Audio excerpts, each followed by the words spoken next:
Get ready to uncover truths and reality of today's politics. Here's your host, Lori Mills. Hi, everybody. Welcome to another edition of Uncover California. I can't believe it has been a year since the assassination attempt on our president. Well, our first guest today, we're going to get into the failures of the Secret Service with former White House correspondent and now national correspondent Susan Crabtree from Real Clear Politics. She's going to give us information on the failures that you're not going to hear anywhere else. And right now, I want to roll a little clip to remind us all what happened in Butler a year ago. Old, that chart's a couple of months old, and if you want to really see something that's said, take a look at what happened.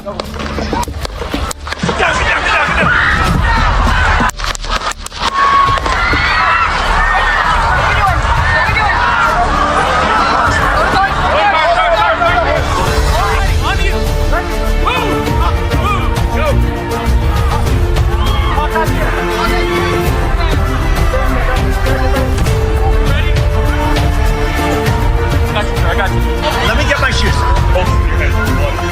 So we're going to move to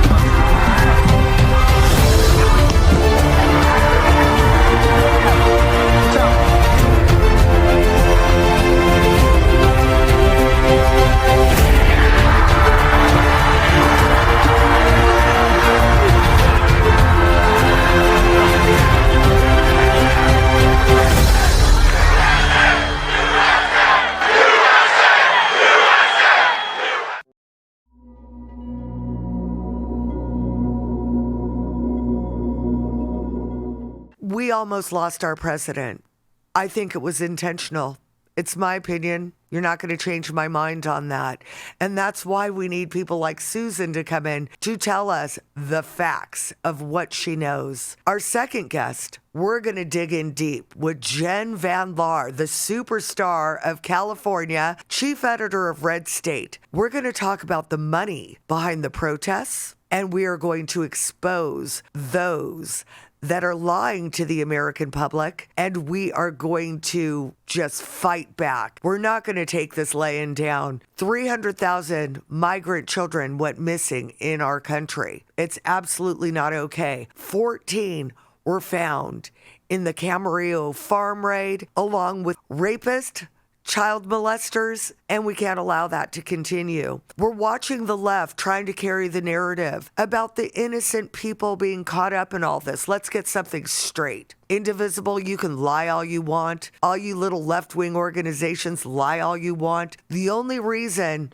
good people are getting caught up in this is because of failed Democrat policy. SB 54 does not allow local law enforcement to work with federal agencies on immigration. So therefore, they've been pushed out into the community. I will say, I'm happy they are at this point, because if they weren't, we never would have found the kids. There's a lot more kids to find. And I want you guys also to keep an eye out on my YouTube and my Rumble page, because we are going to be premiering something that I put together that is basically everything for the last 3 years of where we were and how we got here today. So everybody, buckle up and stay tuned. We'll be back right after the break. You guys, I am so honored to have a new sponsor on Uncover California, General Michael Flynn. You guys, I need you to go buy his new books. The Role of the Church, The Citizen's Guide to Fifth Generation Warfare. And on the General Flynn store, you can find all sorts of great things to get you prepared to be equipped with truth and move forward. Fight, fight, fight. If you guys could support the show, use generalflynn.com/REF/ Lori Mills, and you'll help uncover California while equipping yourself for the battle ahead. Local politics has national impact. Go General.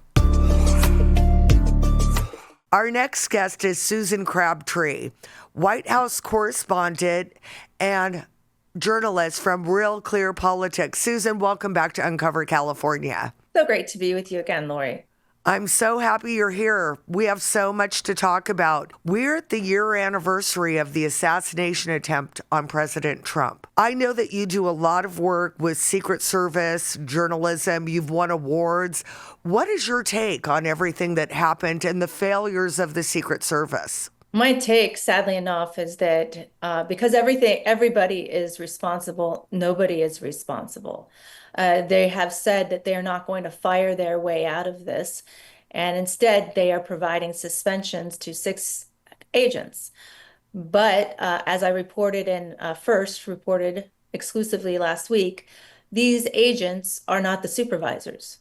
The supervisors, the 2 key supervisors that were supposed to provide oversight for these more inexperienced agents, not only did they skate any disciplinary action, they got big promotions.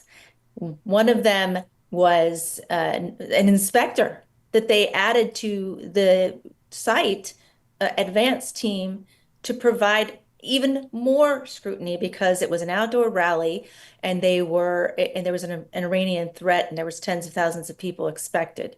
So this one Nick, his name is Nick Menster. He was the regular supervisor. He is now the assistant detail leader of the Laura and Eric Trump detail. And the other guy, his name is Nick Oleszynski, the 2 Nicks. He is now the head of the inspection division, ironically, of the Secret Service, which is in charge of maintaining accountability and integrity. And you can't make this stuff up, Lori. It is a shame. And Helen Comparatori is rightly outraged and saying, the Secret Service is a hot mess and it's garbage, and never reached out to her to talk to her about this and the death of her husband and the failures that led to that. It's just sad. And we can't forget about him. I mean, the man was a hero. He jumped on top of his family to shield them from this assassin. So I just want to let her know we love and honor him, and we're not going to forget about him. I heard that they said for 10 days before the assassination attempt, they knew that there was a threat with crooks. How does it go 10 days? That building was not covered in Butler. How does that happen? It is absolutely ridiculous and absurd. And so you had then Secret Service Director Kimberly Cheadle, who was denying assets to Donald Trump based on a ridiculous and outdated protocol that he was a former president and not Donald Trump, who broke the mold and who's attracting tens of thousands of people and is one of the most controversial political figures of our lifetime, if not the most. And so it makes absolutely zero sense that they would not be giving him counter snipers, counter surveillance units, amazing drone technology, because as you know, Lori, in 2022, the Iranians put out a video simulation of Donald Trump being assassinated by a drone on the golf course. And that has been circulating in the intelligence community ever since. So it's not a big secret. The problem is 10 days before the Butler rally, they had an acute threat, Iranian threat, that they were briefed on by the intelligence committee. And I'm talking the top leaders of the Secret Service, Kimberly Cheadle at the time and her deputy, Ron Rowe, who then became the acting Secret Service director after she was run out of town by Congress by her ridiculous testimony about the sloped roof. So there was no reason that outdoor rally in Butler should not have had multiple assets, and they provided the counter sniper late. Just Thursday they gave them, and they usually have 6 days to do their plan. So it's no wonder that the plan was completely messed up. There was line of sight problems. There were trees obscuring. The AGR building was not covered. I mean, just a series of failures. And Dan Bongino used to go on his show when he was still a podcaster, and he told me, he raised the question is, whether is layered failures, does that equal intention? And that would be my question. It's my understanding, too, they knew about crooks on the roof 2 minutes before they let the president on stage. I don't understand why they let him on stage. And then I look at the history going back to the time that President Trump came down the escalator. I truly believe And it's my opinion that our country faced a color revolution, and I don't think it's over. They tried to get him with Russiagate. That didn't work. They tried to get him with impeachment one. That didn't work. And I just don't, with the JFK files coming out now and Paulina Luna saying the CIA took Kennedy out, I just wouldn't put anything past these agencies. What are your thoughts on that? I know it's my opinion, but what are your thoughts on that? Yeah, as an investigative reporter, I have to look at the evidence. Right now, we don't have any evidence to suggest that he was anything but a lone gunman. And Dan Bongino, in an interview about a month ago, said they do believe he was a lone gunman. But the timing of all of these Iranian threats is very, very curious and strange. And they had, for instance, the FBI arrested this man named Asif Merchant one day before the Butler rally. And he had been in Iran for 2 weeks plotting. They have a proffer, what's called a proffer with him that FBI had, and Senator Grassley released that proffer and then took it down off of the internet. But I have it on my X if you want to Google it. I put that out there. Provides granular detail of the plotting, the Iranian plotting against Donald Trump. In fact, they were talking about should we use a shotgun or a long gun? Should we target him in an outdoor rally or an indoor rally? How many Secret Service agents does he have with him at all times? They were casing him. They were, writing it all down and stalking him. And so, it could be coincidence, but we still don't know what was on Thomas Crook's foreign encrypted apps. And I hope that we get to the bottom of that. I was hoping by now that Kash Patel and Dan Bongino would release that information. Senator Rand Paul, in his report that he put out this week, said the FBI originally provided a glimpse of cooperation in February, but since then it's been non-cooperative. Well, it's crazy to me, any of us, if we would have tried to assassinate somebody, they could get into our phones. There would be so much information in our phones. And these encrypted apps, I am concerned that we don't know more than what we do. And it wasn't just the first time there was an assassination. Well, that was the first time, but then there was a second. Yes. So it's very concerning to me that our president was not protected. I don't feel that he was protected. And I did hear that there was a girl on the team that didn't even do a site evaluation. No, they did a site evaluation. It was well, just there was one that was at a doctor's appointment and didn't do this. She wasn't there for it. She didn't do the walkthrough. Right. Okay, so she was there. Her name was Meredith Bank. She was there. She's actually a more respected agent than the main agent, Mio Perez, who's known as a partier and very unserious, and was posting on Instagram selfies from Mar-a-Lago and other of her Secret Service assignments. So, but Meredith Bank was the one who couldn't holster her gun. So that was terrible optics that day. But she is a well-respected agent and had served on a vice presidential detail. She was sick the day of the walkthrough. That's Friday morning. She did show up, even though she was hospitalized the next day for the rally. That really has nothing to do with it. I think that's a red herring. Mio Perez, the one that doesn't have the best reputation, she had no business being the site agent for this big of a rally and with an Iranian threat. Zero business. Now she's saying she's a victim through her lawyers telling me because she didn't know about the Iranian threat.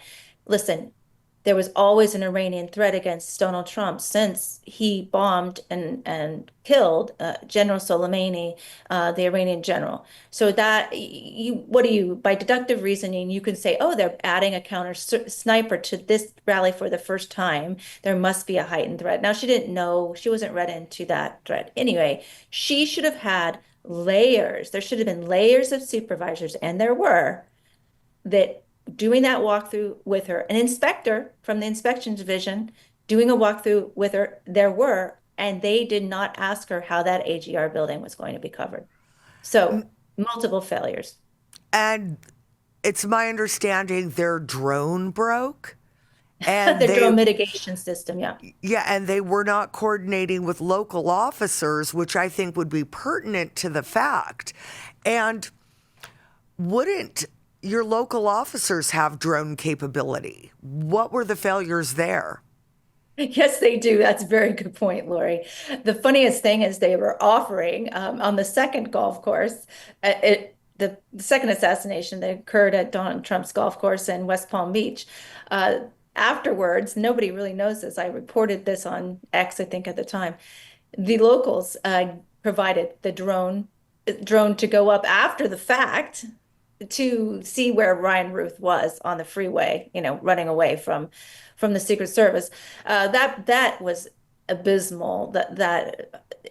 That situation, because they already had a huge warning, but they never swept the outside of the golf course that day, so they didn't find Ryan Ruth lying in wait for how many hours he was lying in wait since it was since sunup, before sunup. So these, I just can't tell you enough, Lori. I've studied this. I have multiple sources. They're spending an inordinate amount of time witch hunting my sources, watermarking emails, trying to find out, taking legal action against people they think that might have talked to me. It has been something else, Lori, and they're spending more time on that than saying, hey, let's have a press conference and talk about the reforms that we have ushered in to the Secret Service under the new leadership, Donald Trump's leadership. His name is Sean Curran, the director, but guess what, Lori? He signed off on that site plan the day before. He was head of the Donald Trump detail. So he actually gave Mio Perez some kudos too in an email. So, you know, nobody's hands are clean on this. Uh, Nobody's hands are clean, but we still need accountability. It doesn't mean you just give everybody a slap on the wrist. Helen Conporatore and her family deserve better. I agree. I have a question for you. Where does someone get the president's golf schedule? To just randomly go sit in a bush for 12 hours, why would someone do that? Yeah, that's a very good question. Now, he was known to do that when he was in town, go to the golf course on Sunday.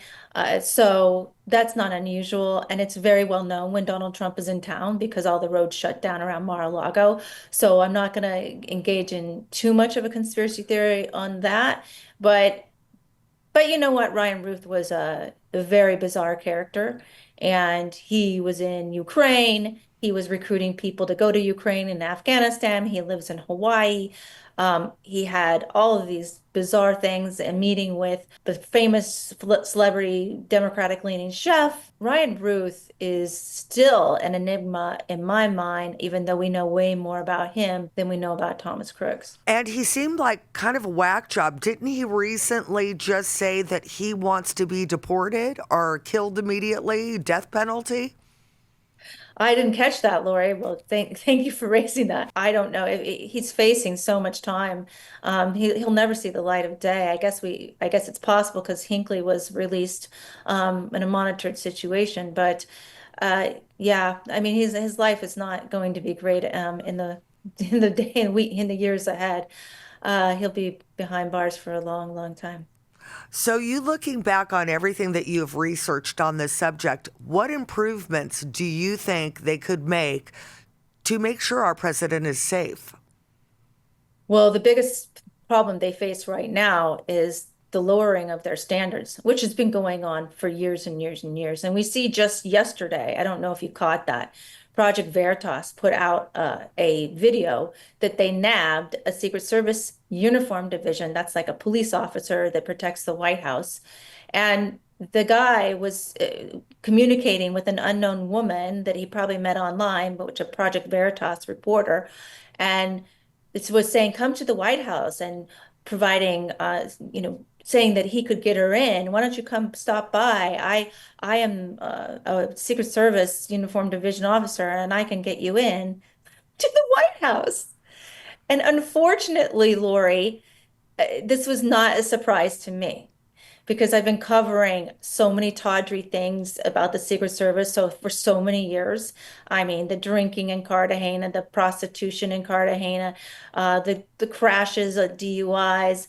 Most recently, a month ago, I reported on two female agents getting into a physical cat fight outside of President Obama's residence in DC. And they were, using foul language on the radio system, saying, "I'm going to whoop her ass." It was just the ridiculousness goes on with the Secret Service. And so where is the tightening up of the ship? So you layer DEI on top of that. Okay, because Kimberly Cheadle, the former director, was so big on DEI. She pushed this 30 by 30 pledge where she wanted 30% women in the Secret Service by 2030. And I'm told she reached 24% before she was forced out. We need to have merit-based promotions and hiring in the Secret Service. And I'm hoping, I asked about that last week before the anniversary, and they, of course, did not get back to me on that. They laid off, according to the Donald Trump directive on DEI, all of the employees that were focused on DEI initiatives were put on administrative leave. I asked what happened to those individuals. Of course, they always cite their privacy policies, so they're not forthcoming. Wow. It's just crazy to me. So I know we only have limited time, so I kind of want to, great information, but I do kind of want to pivot at this point. Gavin Newsom seems to be gearing up to run for president. And you wrote that fantastic book, Fool's Gold. It's actually sitting right behind you. He is flip-flopping on everything he's ever stood for. Tell us what you think about Gavin and what you think he's up to. Oh, he's up to his old tricks, Lori. You've had like a front row seat to this debacle that's happening in California. We both live here, and it has been difficult, to say the least, to deal with his policies, churning the state, just basically creating a dystopia within the state since he arrived. And COVID, of course, was one of the worst moments, but he has been bad on so many policies, gas prices, the insurance issues, the wildfires. You can go on. But these recent podcasts where he's trying to pretend that he is a middle of the ground guy, I can drink a beer with you, I can hang out, we can relate to one another. His latest was with Sean Ryan. He actually said this. He actually was using his piano fingers the other day when he's gesturing. When he's gesturing, the lies are just building up. When Sean Ryan asked him, "Hey, I'm hearing that in California, parents can have their kids taken from them, and they can be, because they don't support their gender identity transitions. And what do you make of that?" And he did this little, like, I'm going to, that's not really what we're talking about here. And, whenever he's doing that, he's lying. And you and I both know that can happen. They're called unicorn families. There's trans support system groups in California that can take your kid away from you if you don't support their gender transitions. And it's happening. It's a real thing. It's not a joke. And I don't appreciate the fact that he has not taken that question seriously. Yeah, I mean, you and I both know that Gavin Newsom's performative, and everything in his Yes. life, as I go into my book, he has never earned from his entrance into college, Santa Clara University, on a basically stolen athletic valor, so-called scholarship that was a joke, that wasn't real. He used his family's connections to get into that school. But yet he claims it was baseball and scholarship that got him in. It's all in the book. We have it. His wine business was all given to him by the Gettys. He went into wine business with Billy Getty. It goes on and on. So he doesn't think that he needs to improve the state to run for president. He thinks he's just fine. He can talk his way out of it. And he talked about it on Charlie Kirk that he didn't think it was fair for boys and girls sports, although that is continued. There's a couple doozy bills coming out right now through the state legislature, one of which is anybody over 18 can take custody of a child as young as they want and make difficult decisions for these children. They're saying it's because of what's happening with the illegal immigrants here right now. There is so much danger in that. There's so much danger in that. And to pivot to the fires, I believe in the Palisades, we've maybe had 4 permits approved. And right now, the state Senate is pushing through a bill to grab their land for cheap to do low income and high rise housing where these beautiful estates once sat. Corruption, corruption, corruption. Do you know anything about these things? I do know about the wildfires. We did a story about it last week with my White House correspondent and another White House correspondent. I'm the national correspondent now, since I decided to stay in California and write the book. Uh, we the White House, the Trump administration, saw Gavin Newsom before he went on his trip to South Carolina, jetting off to launch his campaign in the first primary, Democratic primary state. He had this press conference, I'm sure you saw it, and he said, basically claimed credit for the quickest debris cleanup in history from a wildfire. And that got the White House's attention. And they reached out to us at Real Clear and they said, absolutely not. We were responsible, the FEMA and the EPA, Donald Trump gave them marching orders. And that's why you have the most innovative and quickest debris cleanup in history. And then, of course, the permit process is lagging way, way behind that. And we talked to both the Karen Bass's office and the county's office, and they gave me their stats. It's a little better. It's like 200 for the city, over 200, and less than 100 for the county because there's unincorporated areas, as you know. So there's division there of who was in charge of what. But still, we're talking 10,000 structures. Now, when it comes to the low-cost housing, this is a big push all across California. I just had a huge headache this morning when I'm trying to get my daughter to her summer camp, and I'm in the middle of what is a beautiful area of San Diego, North County, San Diego, and here's this huge high rise of multi-unit housing going right up and right in the worst place for traffic. So this is no secret. People were expecting this to happen in LA after the Palisades, which is kind of disgusting that they're doing it to a community that wants to rebuild what they used to have, not this high density issue that they're trying to push on the state to solve their housing crisis that was created by a lot of factors, a ton of factors. So a lot of it had to do with their secret regulations that, the real estate companies don't want to come in and build because it's too expensive.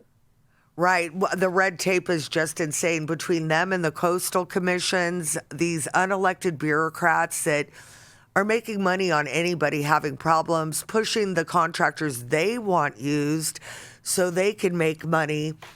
We have so much state land. And there is no reason that we have to infill all of these communities to make them urban. I know that SB 9, they want, and Newsom has said, that every county and every city must put in low-income housing. When we have land, we could build complete neighborhoods. Another problem is the infrastructure. As we're doing all of this building, the water still isn't coming south. Our roads are insufficient. We have all these bottlenecks where you can go from 4 lanes to 2 lanes. We're not ready for all this building. What is your take on that? Yeah, I completely get it. I completely think you're right on the money there. There has been recent housing going up, multi-unit housing all over North County, San Diego. And it actually just is changing the nature of the community itself. It doesn't make any sense. In one neighborhood, there's Encinitas Ranch Golf Course, this beautiful golf course with these amazing coastal views on a hill. And right next to it now is multi-unit housing, blocking those views, some of those views. And there's a community that existed before that that paid a lot of money to have at least a partial view of the ocean, and now it's all obstructed. But Yeah, I mean, you are probably more the expert on the density issue than I am, but I don't think that they're going to build their way out of any kind of homelessness problem. The homelessness problem is caused by mental health and, addiction issues, and so they're trying to use that as an excuse to build these multi-unit properties, and their friends are getting rich, and the property taxes are coming to the cities. So the cities have every incentive to go along with it because it adds to their bottom lines. That's crazy. Well, I can't believe we're already through 30 minutes. So, Susan, thank you so much for coming on. Let everybody know where they can buy your book, Fool's Gold, and where they can find you on social media. Thank you so much, Lori. That's so kind of you. It's always great to be on with you. I am at Susan Crabtree on X.com. You can find the book Fool's Gold on Amazon, and also we have different options on www.foolsgoldbook.com if you don't want to back and support Amazon. And my writings you can find them on realclearpolitics.com at Susan Crabtree. Just hit the writers, and all of my articles for the last 10 years will be there at your fingertips.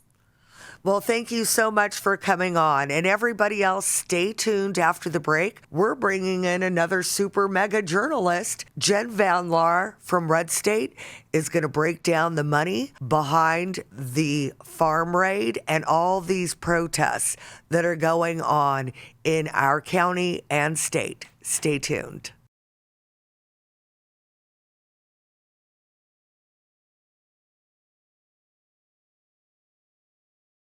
We have over 250 hats and 1,000 different products in 28 product categories. And you can buy any of our products by going to our website.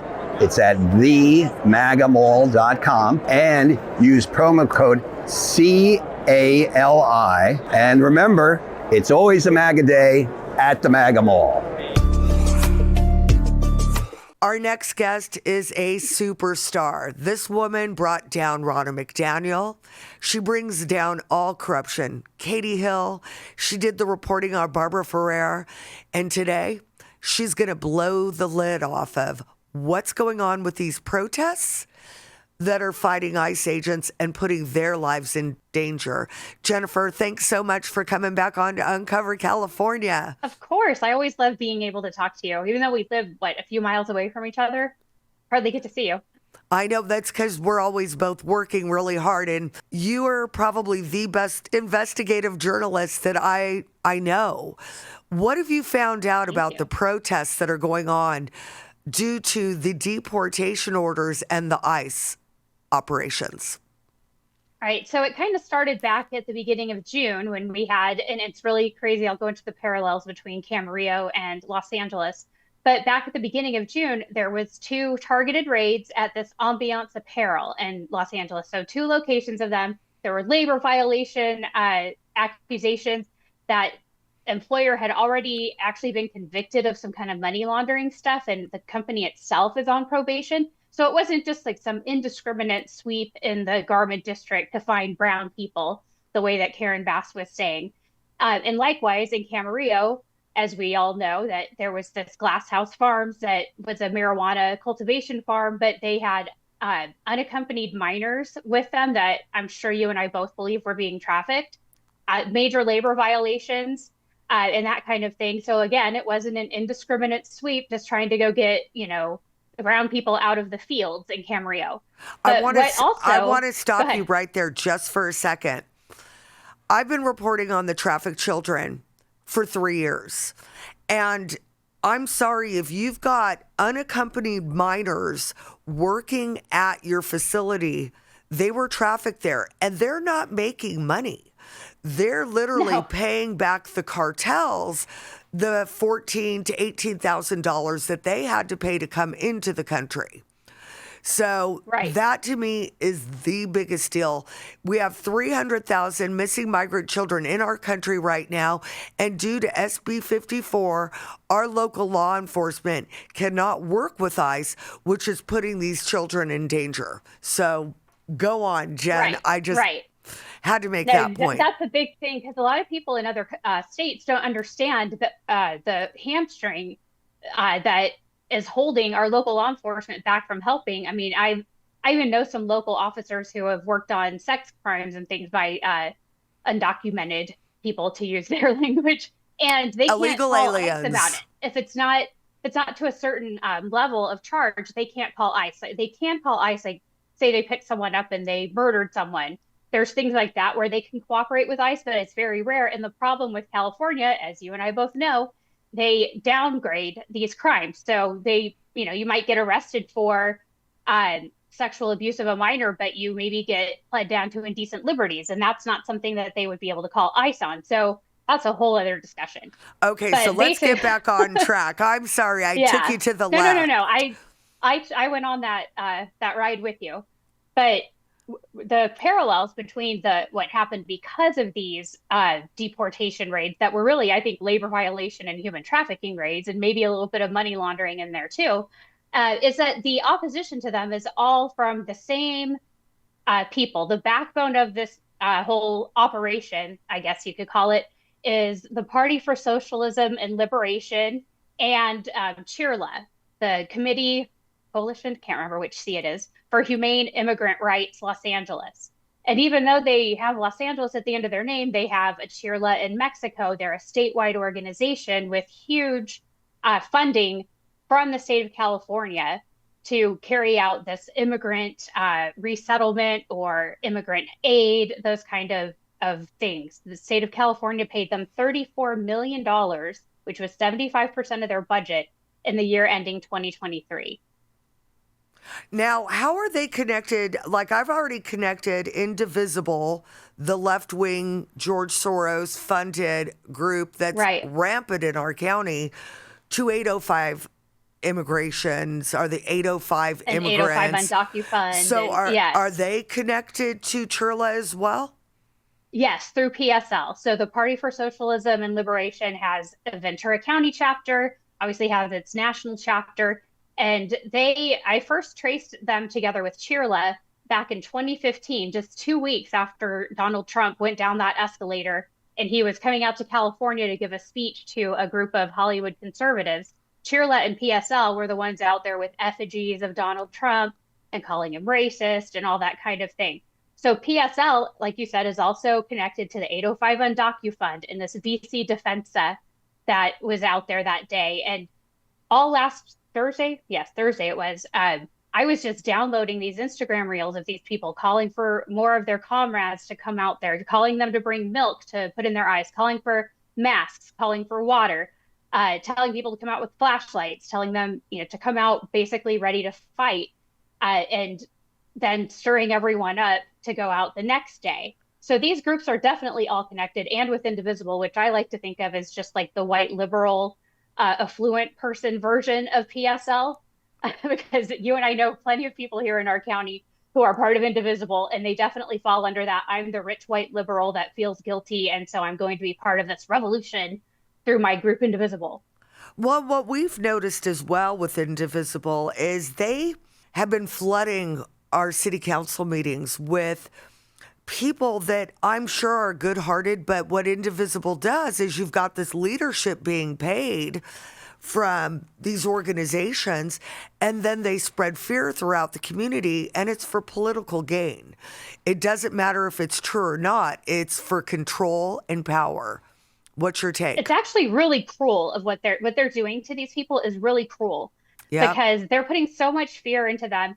People who are just besides themselves with anxiety, even though they have, there may be citizens, they might have a legitimate work visa or other type of documentation, but they've been told that they're just going to be swept up and sent away just because they speak Spanish, or they might be at Home Depot, or their skin is brown. And so that's really cruel to do to these people. And they're actually getting them in more in harm's way because, for example, in Simi Valley last week, there was a pregnant woman and her husband who were pulled over by ICE, and they refused to get out, probably because of the propaganda that these groups are putting out about resisting. And so they got the window smashed out of their car and tackled to the ground. That didn't have to happen. Right. All they had to do was roll down the window and cooperate. the end result's going to be the same. If you have 20 ICE guys around you and two people, you're not getting away. So just deal with it. Cooperate. But I do notice too, they aren't randomly pulling people over. I know the wife was released. Did you get any further information on the husband? Did he have a warrant? Was there something on him? I don't know about that one yet, because like you, I've been drowning in information since this all started in our county, our former safe place, last week. And the indivisible people, you're right. They've been ginning all this up. They have more of the resources. They go after people in a personal way, as you and I both know. And have experienced. 2019, when you and I first met, when we were working on a recall of a city council member here in our city, who had she had done a Know Your Rights video in her city council office with students from a local high school, with a flag behind her that was a bastardized American flag, really. It was a Mexican serape that had the stars from the American flag, but the rest of the flag was the Mexican serape. So that was her backdrop in that. So we were trying to recall her, because that's clearly an improper use of government resources. And these indivisible people, or people who are now indivisible, were going to where we had petition signing events and standing, like, if in my personal space, standing there watching what I'm doing, listening to what I'm saying, taking pictures, sending it around so that I can be in some database of the people that they want to harm and keep an eye out on. And so I won't even go out and cover what's happening in our county, because I know that they know who I am and that I'm in danger if I go. See, and I just am beyond caring at this point. They've been to my house. I've had to file police reports. I went to the Ventura City Council meeting where they were pushing the CARE policy, and two of the guys just sat there with videotapes, putting them in my face, and I just did it back to them. I have nothing to lose from these people. Zero. So and they did it at our parental rights rally that we did right before that Reagan Library presidential debate. They all came out there and took pictures of that too, to kind of, it's a free country, they can do that, but we know that they were doing it as part of building up their databases of all the evil people, I guess fascists, they would call us. Whatever. You call me names, boo-hoo. I don't care. Been there, done that. It's been going on for too long. Sad, because these words no longer have meaning to many of us, because it's so falsely used all the time. So let's go back to Camarillo. Yes. Carbajal was there, Representative Carbajal. And yes. I think that there's definitely connections between Chirla and the election of Gavin Newsom to begin with. Do you know anything about that? Could you dig into their connections with the Democrat Party? Well, they're highly, highly connected. Angelica Salas, who's the executive director of Chirla, was appointed to this commission on, which one was it? I think it was on the reparations and on all of the racial matters that Gavin Newsom started. So she was appointed to that commission at the same time that Chirla got $20 million for their downtown LA building, and that they got all this state of California funding for what they're doing. So she's on the board of a bunch of other things, like this wellness foundation, which was created whenever HealthNet, which used to be a big HMO in California, went from for-profit to nonprofit status. There was this big settlement, like, okay, well, you can do that, but you have to put so much into this endowment that will go to community health care. Well, now that's turned around. This was like the early 90s. Now that's basically a slush fund to have a bunch of these groups go out and do or go do climate justice type of things, or climate racism, environmental racism, education. And what they also do is Chirla hosted a vote center in 2022, a one-day thing where people could go cast their ballots. It was an official LA County vote center for one day. And I would bet that they are having these people get ballots and having them fill them out in a certain way and drop them off, because we know that's what they do. So Chirla and the unions that they're part of too, they're also tied in with SEIU and some of the other, like Unite Here, which is a hospitality union. They're connected with all of them to do all of the get out the vote, the ballot harvesting. And then through their PACs, they donate to these politicians like Salud Carbajal, who tried to just muscle his way past ICE agents during an active execution of a search warrant, saying that he was entitled to somehow go do congressional oversight during that, which is the stupidest thing or one of them that I've ever heard. You can't just, congressional oversight doesn't mean you go in the middle of a hot situation and tell people what to do. Like, that's not what that means. Now, these protesters that are obstructing a federal investigation, that they had a search warrant for the farm, they're looking at jail time if we were to prosecute. It is against the law to block or obstruct a investigation that's happening. What is your take on that?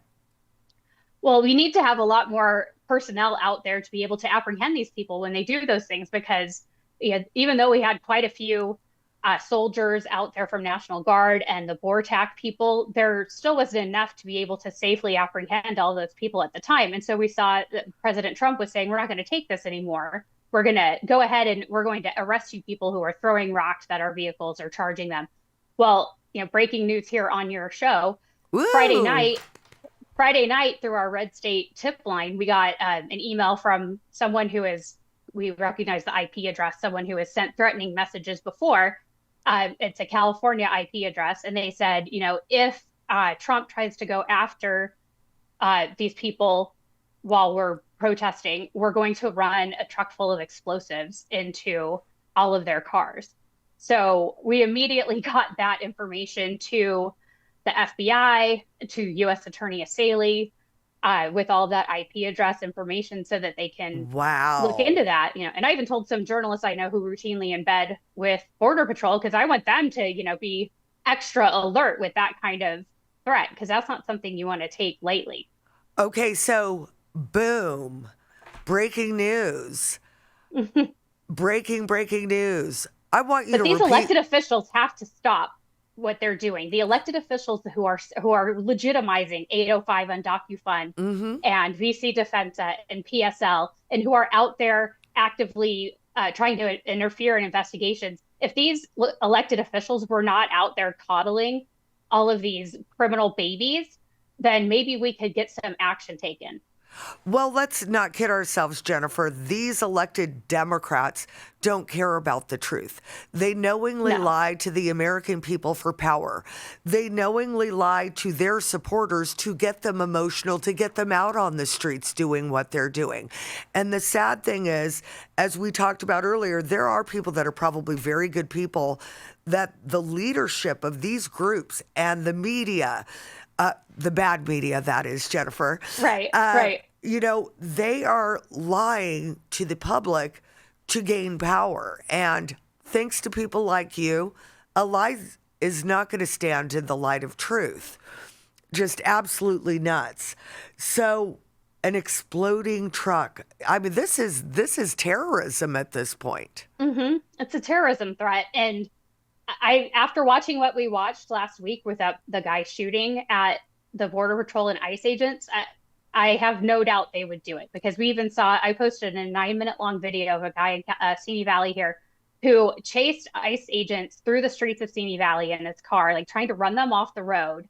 And they finally went up on the 118 up past Rocky Peak. And then the guy turned around, but he was saying, like, get the F out, ICE, I'm going to chase you the F out of Simi Valley. And if that's how these people act just on their own, they don't need to have a coordinated plan. They have already brainwashed these people to just take action when they have an opportunity. Did they get that guy? I sent that information along too. So hopefully old Jimmy's going to be getting a knock on his door. Oh, do we know who Jimmy is? We do. Ooh. He used to work at Milgard, the window and door place. And now, of course, works at a pot dispensary. So on brand. And then he also posted a real, there was a bystander who was beaten up by these protesters in Camarillo. Yeah. And Jimmy posted a video of that saying basically like FAFO, if you try to mess with the Raza, you're going to get you're going to get beaten. Well, I can't tell you. I'm telling you, there needs to be harsh penalties against these people.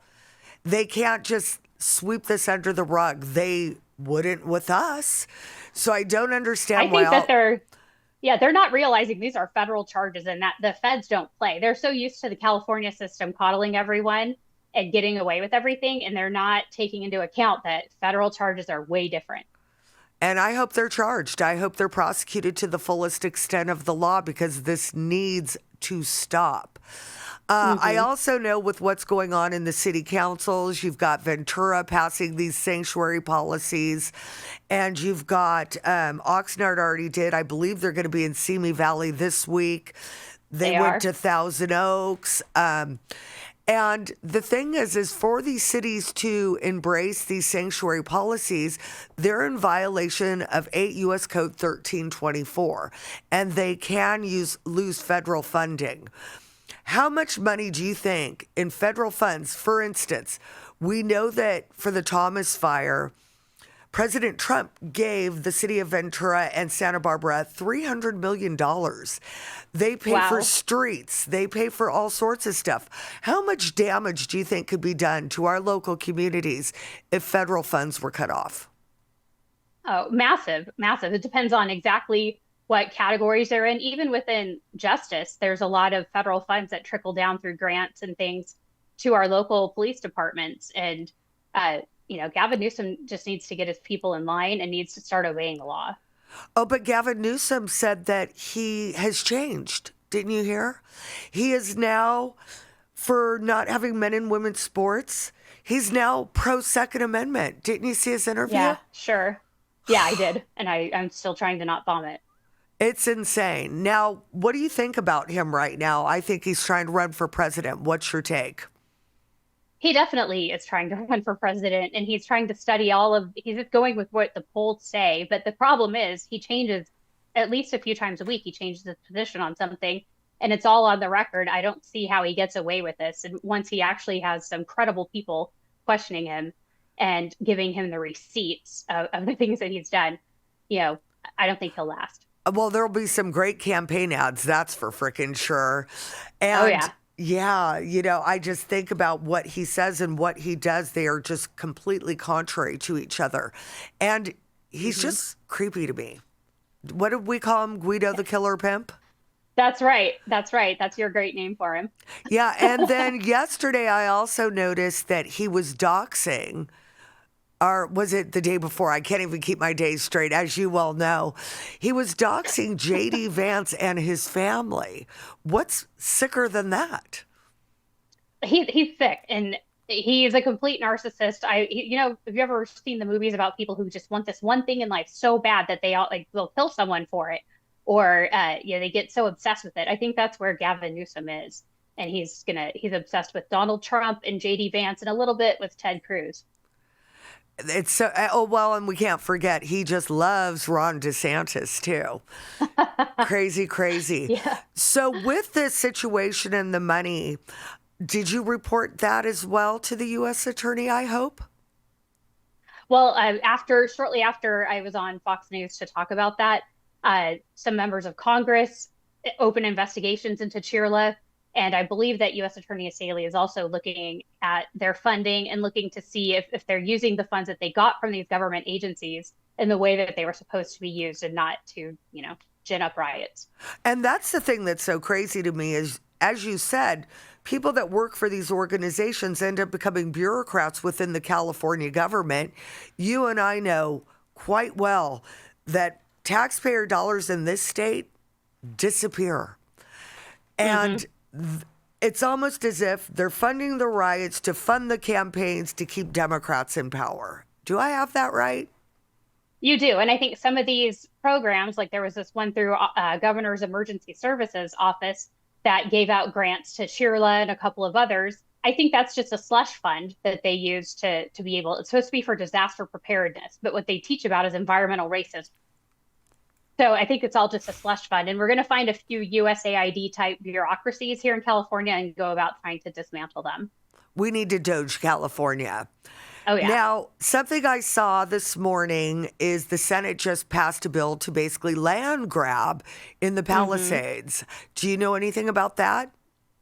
I have not read the bill, but it does empower LA County and even the LA City to buy up lots that were where the houses were burned from Palisades or Eaton fire, and then build multifamily housing on it. And as well as I do, any multifamily housing in California has to have a certain percentage set aside for low income people.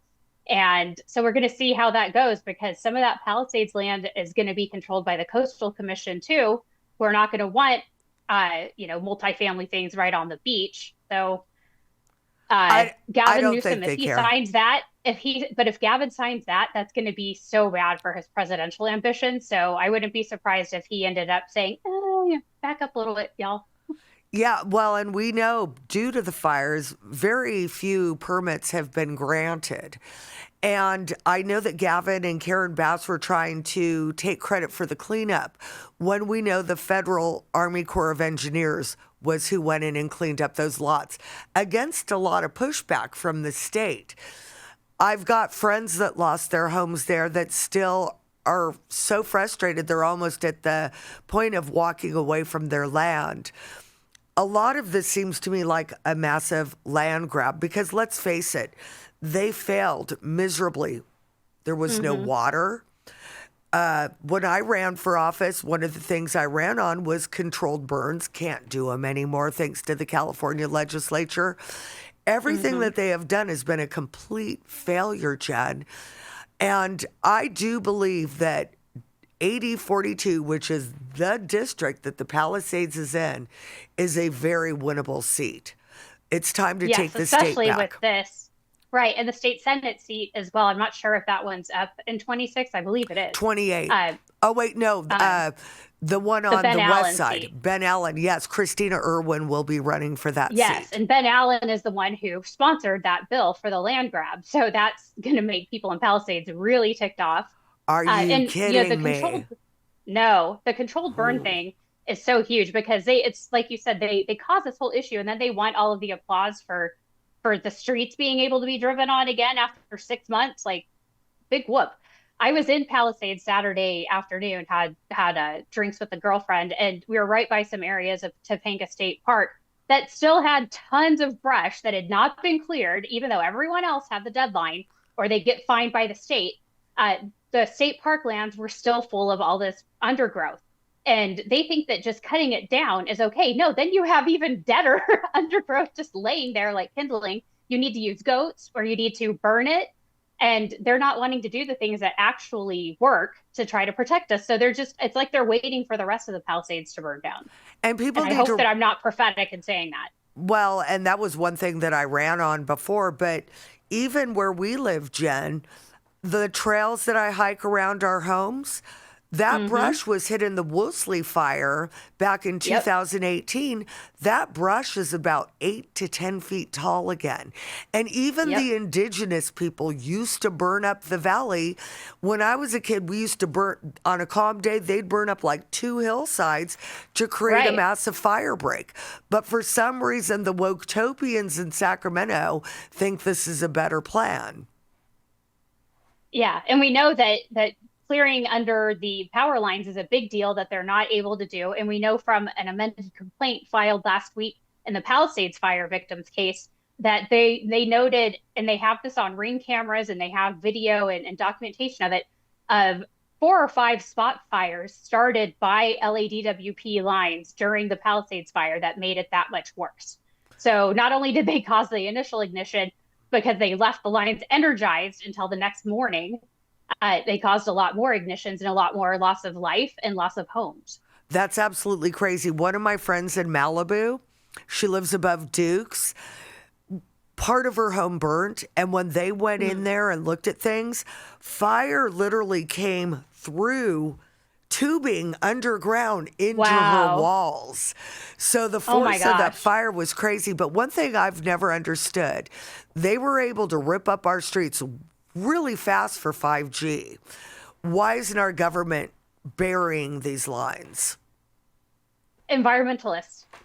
That's the main thing. And I'm sure they're pro legal immigration. They need to watch my presentation where we show 600 million tons of trash in the Darien Gap because, climate change. Well, Jenn, we are out of time. Let everybody know where they can find you. I thank you so much for coming on. I'm going to force you to set a date with me so we can go to lunch and just catch up on your grandkids and mine and just talk fun stuff. Yes, so they can find me at redstate.com and on X at Jenn Van Laar. Okay, awesome. Thanks so much for coming on, Jenn. Of course. Thank you. Okay, everybody else, next week, we're going to have Greg Gandrin come on from the Ventura County Taxpayer Association to talk to us about the federal funds that could be cut in our state due to Democrat policy and them not obeying federal law. Stay tuned. If you enjoyed this video, remember to follow me on X at Lori Mills, the number 4CA42, Uncover Cali on Rumble, and Uncover California on YouTube. California